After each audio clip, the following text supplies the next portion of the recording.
بالنسبة للي استثمروا عن طريق بنكسل في عملة جي سي بي، اكو خطوة لازم تسووها. طبعا اول ما خلص الاكتتاب اعطاكم 1% تقريبا من عدد عملاتكم، فلازم تجمعوها وبعدين كل 30 يوم تجمعوها.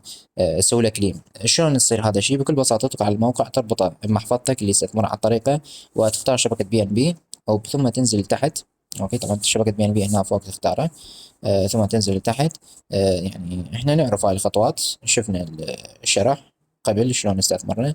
فنفس الشيء هنا بدأ الاستثمار يعني اكو كليم، انه انت تجمع. هسه حاليا موجود تقريبا 15. هاي محفظة احد يعني اخوه وياي المستثمرين. فهاي حاليا يعني هو محصل على تقريبا 15.9 جي سي بي. فاحنا راح نسوي له كليم تجميع، فراح نجمعه وننطي موافقة يعني للعقد السمارت كونتراكت. موافق. طبعا نخلي بصمة او الباسورد مال المحفظة في حال اذا حاط باسورد. ثم هنا راح ينطينا حصتنا مال بداية يعني انتهاء الاكتتاب. اوكي.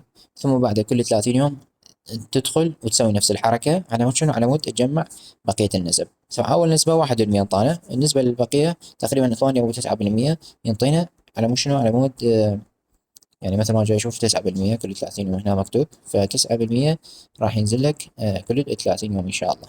على كل حال نرجع لورا، نروح على المحفظة. طبعا أنا مسجل عن طريق المتصفح مع المحفظة هنا في الاكتشاف. ممكن أنت عن طريق متصفح جوجل كروم، ماكو فرق. أوكي.